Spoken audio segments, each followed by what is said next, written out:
They put her on a wooden block and tried to sell her like cattle.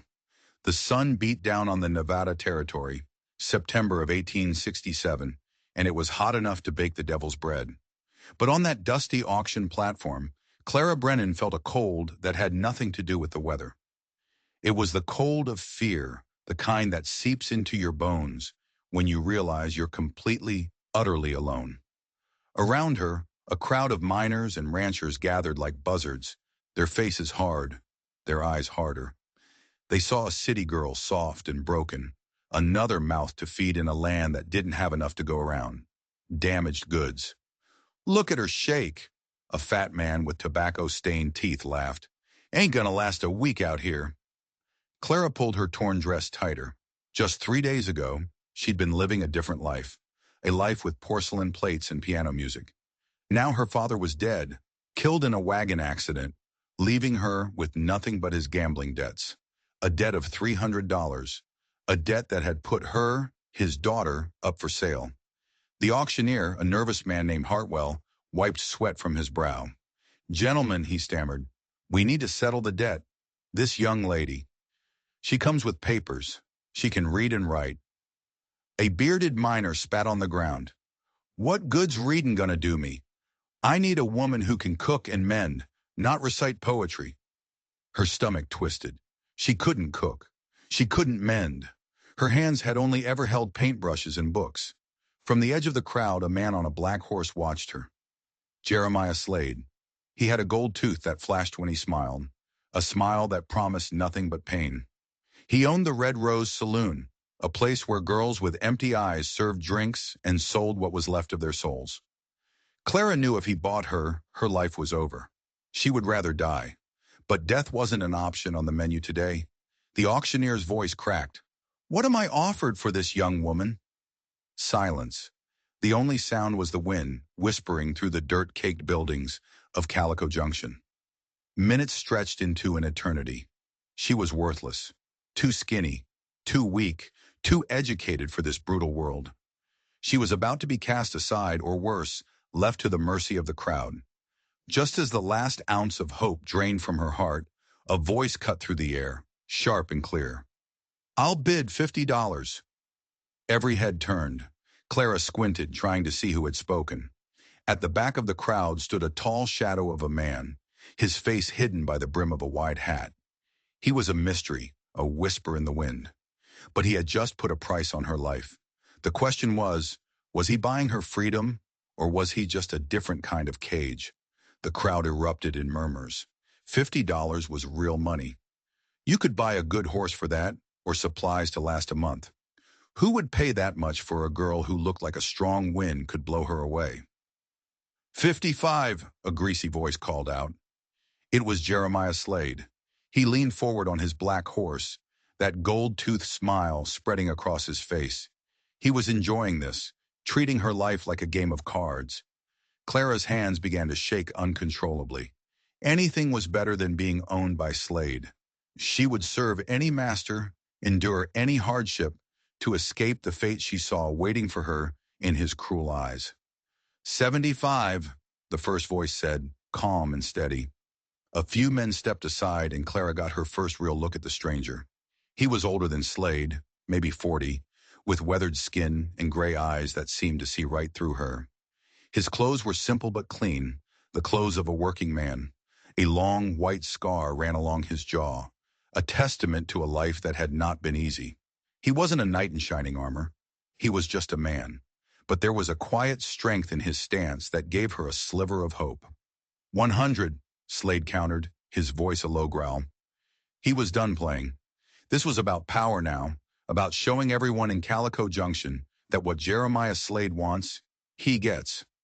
The stranger stepped forward into the full glare of the sun. He looked directly at Clara, and for a heart-stopping second, their eyes met. She didn't see pity or lust. She saw something else, something she couldn't name. It was a flicker of recognition, as if one lost soul was acknowledging another across a crowded, lonely desert. 150, he said, his voice never wavering. A gasp went through the crowd. This was no longer a simple auction. It was a duel. Slade's smile vanished. His hand drifted down, resting casually on the butt of the pistol at his hip. "You're making a mistake, stranger," Slade said, his voice dripping with menace. "That girl's trouble. She's got secrets that would curdle milk." Clara's heart hammered against her ribs. What did he know? How could her past have followed her all the way from Boston? The secrets she thought were buried deep were clawing their way to the surface. The stranger didn't even flinch. "Every person's got secrets, Slade. The question is whether you judge them by their worst day or give them a chance for a better one." And then he turned to the auctioneer, his voice ringing out for all to hear. $300, the full amount of the debt. The crowd went dead silent. $300 was a fortune. It was a man's life savings. It was enough to buy a small ranch, lock, stock, and barrel. Slade's face turned a dangerous shade of red. For a moment it looked like he would draw his gun right there. But even a man like Slade knew the difference between a saloon brawl and shooting a man in broad daylight in front of the whole town. He looked from the stranger to Clara, his eyes full of venom. "You don't know what you're buying," he spat. "When you find out the truth, don't come crying to me." The stranger ignored him. He walked to the auctioneer's platform and pulled out a worn leather pouch. The clink of gold coins was the sweetest sound Clara had ever heard. 300, as agreed," he said. Hartwell, the auctioneer, fumbled with the money, his eyes wide. "Sold!" he yelled, slamming his gavel down. The sound was like a gunshot, marking the end of one life and the beginning of another. Clara felt the world spin. She belonged to someone. She had been bought and paid for. The tall stranger walked toward her, his boots kicking up dust. He stopped at the edge of the platform and extended a calloused hand. "My name's Ezra McKinnon," he said, his voice surprisingly gentle. "I've got a ranch a few miles out. Could use some help." He pulled her to her feet, and for the first time in days she was standing on solid ground. As he wrapped a thick wool blanket around her shoulders, she felt a flicker of warmth that had nothing to do with the sun. But as they walked toward his horse, she saw Slade watching them, that gold tooth gleaming. His smile wasn't one of defeat. It was a promise that this was far from over. Ezra McKinnon had bought her freedom, but Clara had a sinking feeling the real price was yet to be paid. The journey to Ezra's ranch was quiet, the only sounds the clip-clop of his mare's hooves and the chirping of insects. Clara rode behind him, her arms wrapped loosely around his waist, the wool blanket a comforting weight on her shoulders. The trail climbed out of the dusty heat of the valley and into the cool shade of pine-covered mountains. The air smelled clean, a stark contrast to the grit and grime of Calico Junction. She found herself studying the back of the man who now owned her father's debt. He was a riddle she couldn't solve. Why would a simple rancher spend a fortune on a complete stranger? A broken one at that. "The ranch is just ahead," he said, breaking the long silence. "Sits in a valley between two ridges. Good water. My wife, she picked the spot herself." Wife? The word hit Clara like a physical blow. Her stomach dropped. Of course he was married. What kind of woman would let her husband ride into town and buy another woman? Was she being brought here as a servant, a farmhand, or something else entirely? She had traded one cage for another, perhaps a prettier one, but a cage all the same. "Your wife," Clara began, her voice small, "she won't mind you bringing me home?" Ezra was quiet for so long she thought he hadn't heard her. The trail opened up, and below them lay a small, perfect valley. A log cabin sat beside a bubbling creek, a barn and a few outbuildings scattered nearby. Cattle grazed peacefully in a pasture. It looked like a page from a storybook. When Ezra finally spoke, his voice was heavy with a sorrow so deep it seemed to color the air around them. "My wife, Martha. She passed on 3 years ago. A fever took her and our daughter Annie in the same week. It's just been me since then." The confession left Clara speechless. This man wasn't a monster. He was a ghost, haunted by a loss she couldn't begin to imagine. The entire valley suddenly seemed different, not peaceful, but lonely. The cabin wasn't a home. It was a monument to what he had lost. As they reached the yard, Ezra helped her down from the horse, his touch respectful, his hands moving away the second her feet were on the ground. He was a gentleman, But his grief was a wall between them, thick and impenetrable. "The house needs a woman's touch," he said, almost apologizing for the weeds around the foundation and the wrinkled clothes hanging on a line. "I'm not much good at keeping things." "I should warn you," Clara said, her nerves getting the better of her. "I'm not much good at it either. I've never cooked a meal or washed clothes. I can read and I know some French, but—" She trailed off, expecting to see disappointment, the realization that he'd wasted his money. Instead, Ezra smiled. It was the first real smile she'd seen from him, and it changed his whole face, erasing some of the harsh lines of grief. "French won't help much with the cattle," he said, "but reading is a fine skill. The rest, we can learn together. I wasn't born a rancher." He led her to the front door of the cabin, then paused, his hand on the latch. "Before we go inside," he said, turning to face her, his gray eyes serious, "I need you to understand. You are not a slave here, Clara. I paid your debt, but you don't belong to me. You are free. You can leave whenever you wish." Clara stared at him, stunned. "Leave? But I have nowhere to go." "That's your choice to make," he said simply. "But if you stay, you'll work for a fair wage. You'll be treated with respect. No one will lay a hand on you without your permission, not even me." Tears pricked her eyes. Freedom. It was a word she hadn't dared to even think. He was offering her a choice, a life. He opened the door and stepped aside. The inside of the cabin was cluttered and dusty, smelling of loneliness. "Your room is upstairs," he said, pointing. "It was my daughter's. I haven't touched it." She climbed the stairs, her legs feeling weak. The first door at the top of the hall was open, revealing Ezra's messy room. The second door was closed. She pushed it open and stepped inside. The room was small, but it was pristine, almost like a shrine. A little bed was covered with a handmade quilt. A pitcher and bowl sat on a dresser, but it was the bookshelf on the far wall that made her gasp. It was filled with books: Shakespeare, Dickens, poetry, more books than she'd seen in one place since leaving Boston. "Annie loved to read." Ezra's voice came from the doorway. He had followed her up. "My wife taught her. Always had her nose in a book." Clara turned, clutching a volume of poetry to her chest like a shield. "You kept it all, just as it was." "Couldn't bear to change it," he admitted. "But books are meant to be read. Annie would have wanted that." He turned to leave. "Supper's at sunset. We can figure out the rest tomorrow." After he was gone, Clara sat on the edge of the small bed. This strange, grieving man had offered her a sanctuary, a place to heal. For the first time in what felt like a lifetime, she felt a flicker of peace. But as she opened one of Annie's books, something slipped out from between the pages. It wasn't a bookmark. It was a small, folded piece of drawing paper. She carefully unfolded it. It was a charcoal sketch, drawn with a skilled but youthful hand. It was a portrait of a woman with long, dark hair and familiar, sad eyes. Clara's breath caught in her throat. Her blood ran cold. The woman in the drawing, it was her.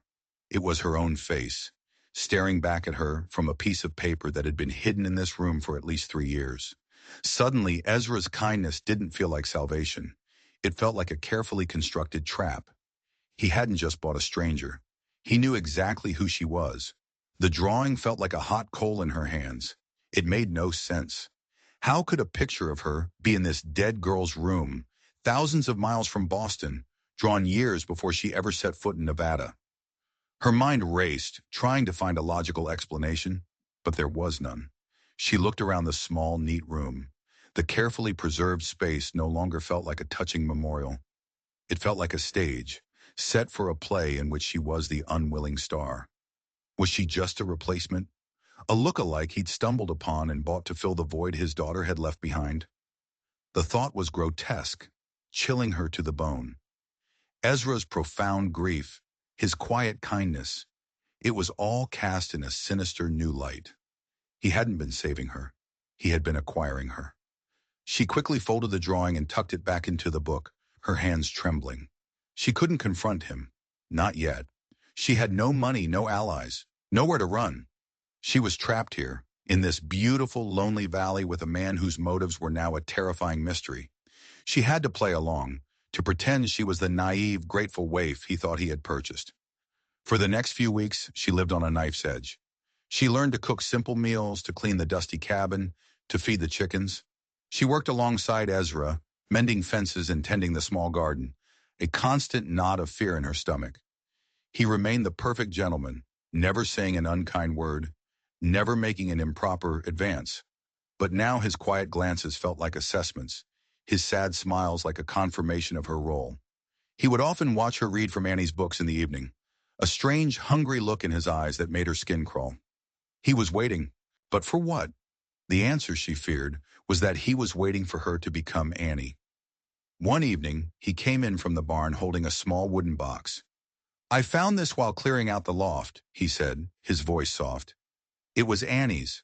I thought, I thought you might like it." He placed the box on the table between them.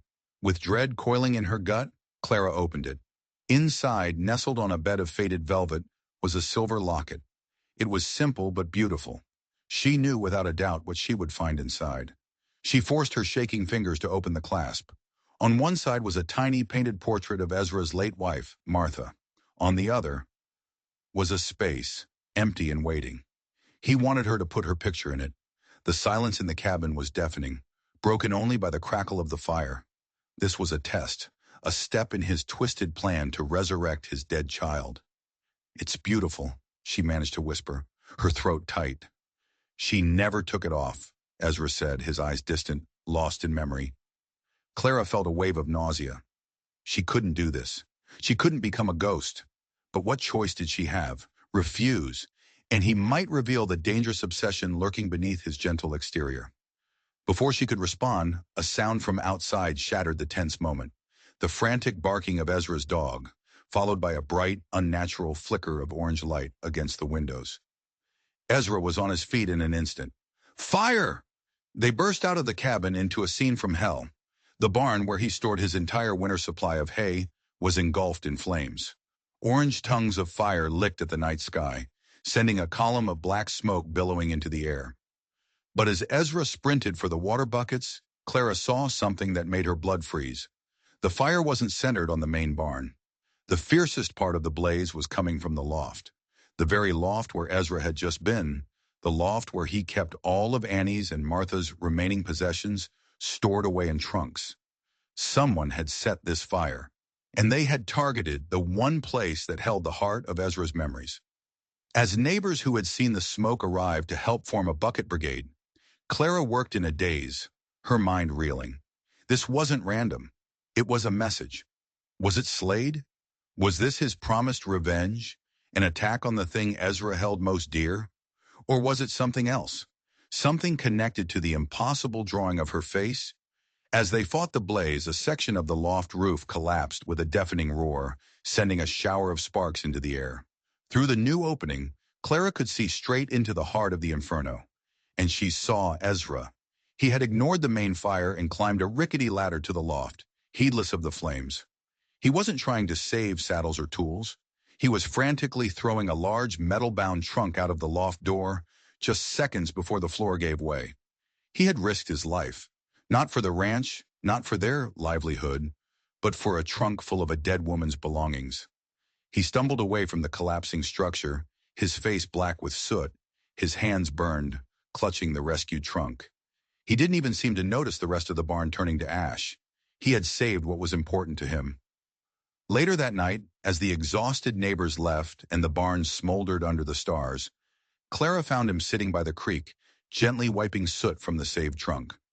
He hadn't said a word to her since the fire. The silence was heavier, more damning than any accusation. She had to know. The fear was eating her alive, and the not knowing was worse than any truth could be. "Why?" she asked, her voice trembling.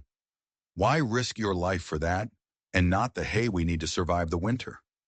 Ezra looked up, and the grief in his eyes was so raw, so profound, it almost brought her to her knees. He didn't answer her question directly. Instead, he opened the trunk.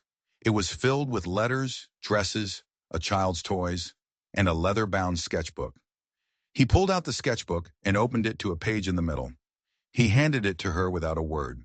It was another charcoal sketch, a portrait of a young woman, smiling, holding a newborn baby. The woman looked just like the first drawing. She looked just like Clara. But beneath the sketch, in neat cursive, was a name and a date. Clara's sister, Elizabeth, 1849. Clara stared at the page, her mind refusing to process the words. She didn't have a sister named Elizabeth. She didn't have a sister at all. I don't understand, she stammered. Who is this? That, Ezra said, his voice thick with emotion, is my wife, Martha, and the baby she is holding is you. The world tilted on its axis. Clara sank to the ground, the sketchbook clutched in her hands. Ezra's wife was her aunt, Martha Brennan, her mother's older sister, the one who had run away out west years ago after a family fight and was never spoken of again. The family resemblance, it was real. Her mother had looked so much like her older sister that they were often mistaken for twins. The first drawing, the one from Annie's book, wasn't of her. It was a drawing her cousin Annie had made of her own mother, Martha. And Martha looked just like Clara's mother. And Clara looked just like them both. Ezra finally spoke, his voice cracking. The day of the auction, when I saw you on that platform, it was like seeing a ghost. It was like seeing Martha again. I saw the family resemblance in your eyes. I didn't know who you were, not for sure. But I knew you had to be family. Martha's family. You're my niece, Clara, my wife's sister's child. You're the only family I have left. The obsession, the staring, the preserved room. It wasn't a twisted fantasy to replace his daughter. It was the desperate hope of a lonely man who thought he'd found a piece of his lost world. He hadn't been buying a replacement. He had been saving his blood. The relief was so overwhelming it felt like a physical wave, washing away weeks of terror. He wasn't a monster. He was her uncle. But the relief was short-lived, replaced by a new chilling thought. If Ezra, a stranger, could see the family resemblance so clearly, who else might have noticed? Who else might have known who she was? And then she remembered the fire, the deliberate, targeted attack on Martha's possessions. Someone knew. Someone knew who Ezra was, who his wife had been, and who Clara was. Someone wanted to destroy not just their ranch, but their connection, their history. And just as that terrifying realization dawned on her, they heard the sound of hoofbeats approaching in the dark. 3 riders silhouetted against the smoldering ruins of the barn. The man in the lead dismounted, and the moonlight caught the glint of his gold tooth. It was Jeremiah Slade, but he wasn't alone, and he wasn't smiling anymore. Evening, McKinnon, Slade's voice cut through the night. Heard you had some trouble. A real shame. He took a step closer, his eyes fixed on Clara. I've been doing some digging on your new house guest. Turns out she's got more secrets than just a family resemblance. He pulled a piece of paper from his coat pocket and unfolded it. It was a wanted poster. This woman, he said, his voice dripping with triumph, is a fugitive. Wanted back east for embezzlement. $5,000. There's a hefty reward for her capture. He looked directly at Ezra, his eyes glinting with malice.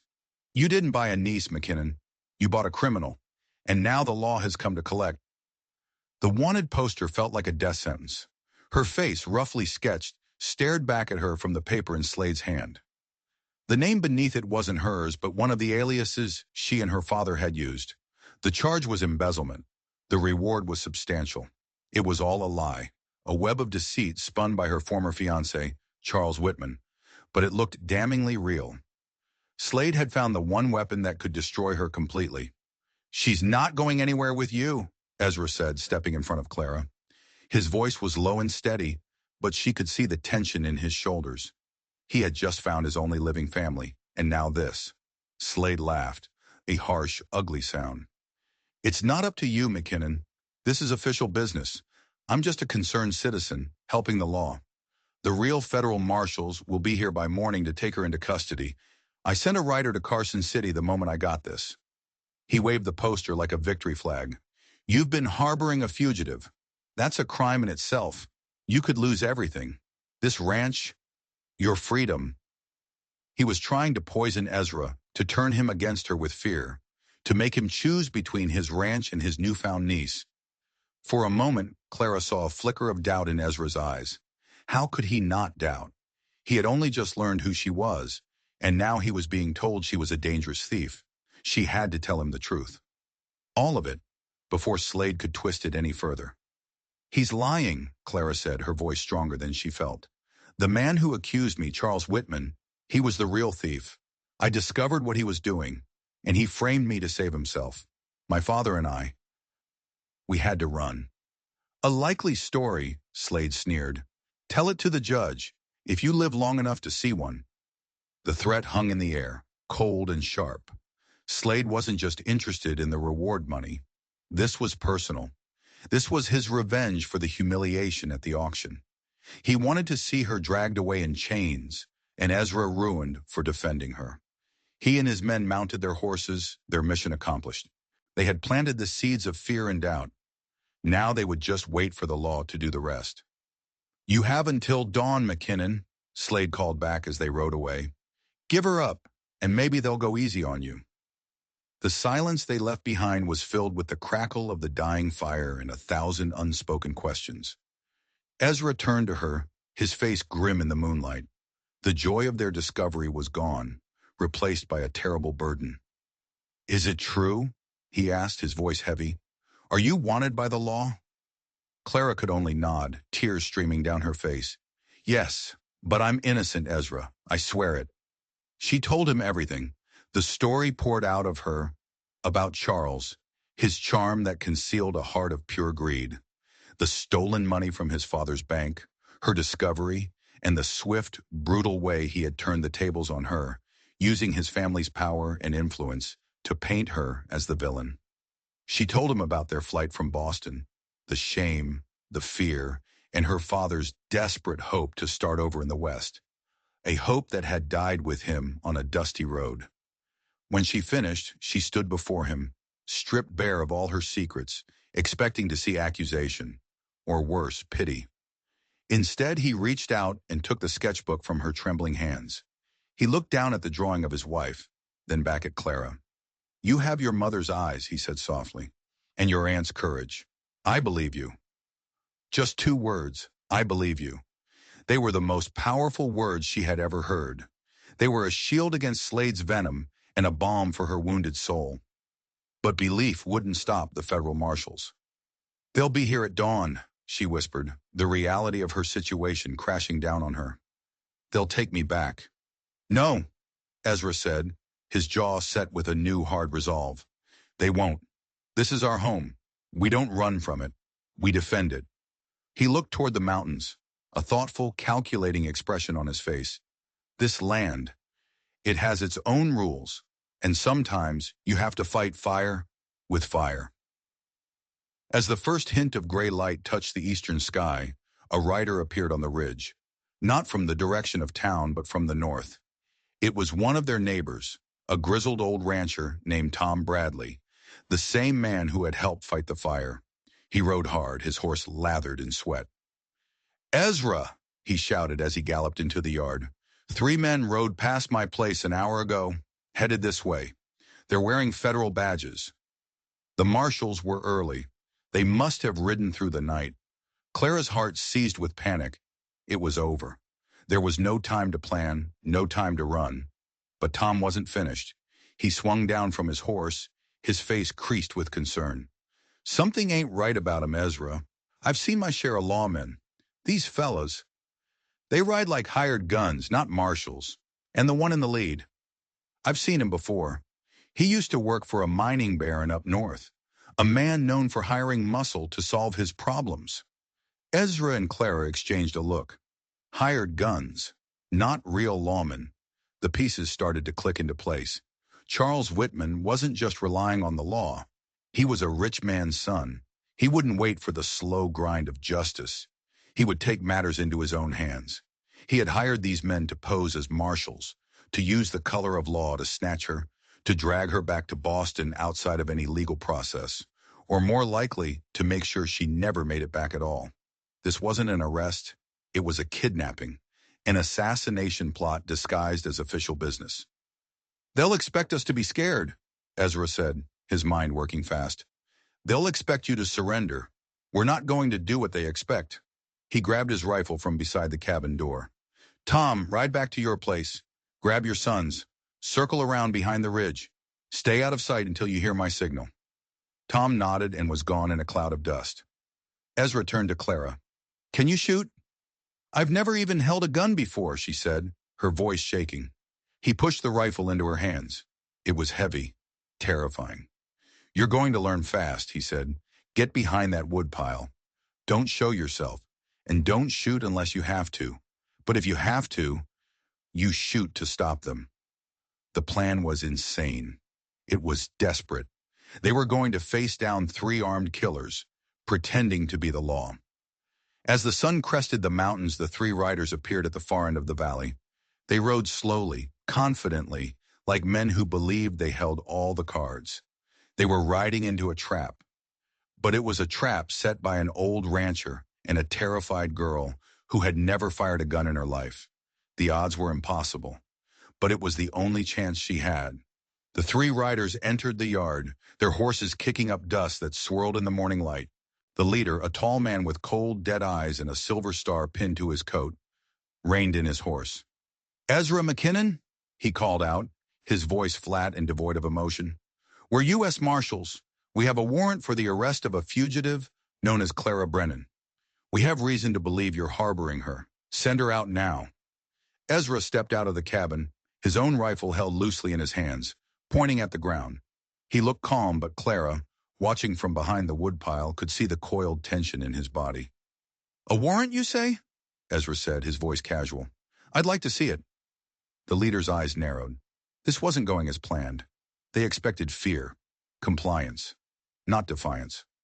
We don't have to show you anything. Now send the girl out, or we'll add obstructing a federal officer to your list of crimes. That's funny, Ezra said, taking a slow step forward, because a real federal officer would be required by law to present a warrant to the property owner. Unless, of course, you're not a real federal officer. The bluff hit its mark. The 2 men behind the leader exchanged a nervous glance. The leader's hand twitched, moving closer to his pistol. You're trying my patience, old man. And you're trespassing on my land, Ezra shot back. Impersonating a lawman is a serious offense in this territory, a hanging offense. That's when Clara made her move. It was a gamble, a desperate, wild play. But it was all she could think of. While the men were focused on Ezra, she slipped from behind the woodpile and into the cabin. Her heart hammered against her ribs so hard she thought it would break. On the mantelpiece above the fireplace was the leather folder Ezra had rescued from the fire, the one filled with Martha's letters and sketches. She grabbed it, her mind racing. It was a long shot, a prayer in the dark. She walked back out of the cabin and into the sunlight, holding the folder. You're looking for me, she said, her voice surprisingly steady. The 3 men turned their attention to her, their eyes filled with a mixture of surprise and predatory hunger. I'm Clara Brennan. The leader smiled, a cold, thin-lipped expression. Smart girl, saves us the trouble of tearing this place apart. He gestured with his chin. Come on, let's go. Not yet, Clara said. You say you're here on official business from back east, that you were sent to find me. That's right, the leader said, growing impatient. Then you must know the man who filed the charges, Clara pressed. Mr. Charles Whitman. She watched their faces carefully. At the mention of Charles's name, the youngest of the 3 riders flinched. It was barely perceptible, but it was there. He knew the name. We know the case, the leader said evasively. Then you must know his father, Clara continued, her confidence growing. The powerful banker, Henry Whitman, a very important man in Boston. She opened the leather folder. Inside were dozens of old yellowed letters. She pulled one out at random. He writes very distinctive letters. I've read many of them. She held up the letter. Tell me, does this look like his handwriting? It was a complete and utter bluff. The letter in her hand was from some long-dead cousin of Martha's. But they didn't know that. They saw a woman, calm and collected, holding evidence, asking questions they couldn't possibly answer. She was turning their own interrogation back on them. The leader stared at the letter, then at her, his mind clearly struggling to process this unexpected turn. He had come here to capture a frightened fugitive, not to face a cross-examination. "What is this?" he growled. "This," Clara said, her voice ringing with authority she didn't feel, "is proof. Proof that I know the Whitman family intimately. And I know for a fact that Henry Whitman would never, ever authorize a federal action without signing the papers himself. So I ask you again, show me the warrant. Show me Henry Whitman's signature." The silence was deafening. She had them. They were frauds, and she had just called their bluff in front of everyone. The two backup riders were looking at their leader, their confidence clearly shaken. They had signed on for an easy job, collecting a scared girl for a rich man's son. They hadn't signed on for a confrontation with people who were fighting back. People who seemed to know more than they should. And then from the ridge behind them came a sharp whistle. Ezra's signal. On cue, Tom Bradley and his 4 grown sons rose up from behind the rocks, all of them armed with rifles. In an instant, the 3 marshals were surrounded, outnumbered 2 to 1. They were caught. The leader's face twisted in a mask of fury. He had been outsmarted, outmaneuvered. Desperate, he did the one thing a cornered animal will do. He lashed out. He drew his pistol, not at Ezra, not at Tom's sons, but at Clara. She was the one who had unraveled his plan. She was the one who had exposed him. But as he swung his gun toward her, a shot rang out. It wasn't from Ezra or the Bradleys. The shot came from the cabin doorway. The leader grunted, his pistol clattering to the ground as he clutched his shoulder, a dark stain spreading across his coat. Clara spun around. Standing in the doorway, smoke curling from the barrel of an old pistol, was a man she had only met once. The town doctor, Samuel Hayes. He must have seen the Bradleys ride out and follow them, fearing the worst. "I believe the lady asked you a question," Dr. Hayes said calmly, his pistol still trained on the wounded man. "I, for one, would be very interested to hear the answer." It was over. The other 2 gunmen threw down their weapons immediately. Their leader, clutching his bleeding shoulder, glared at Clara with pure hatred. "You'll regret this," he snarled. "Whitman will not forget it." It was a confession. He had said the name. He had admitted who hired them. Ezra walked over and picked up the fake marshal's pistol. "I don't think we have to worry about Mr. Whitman," he said.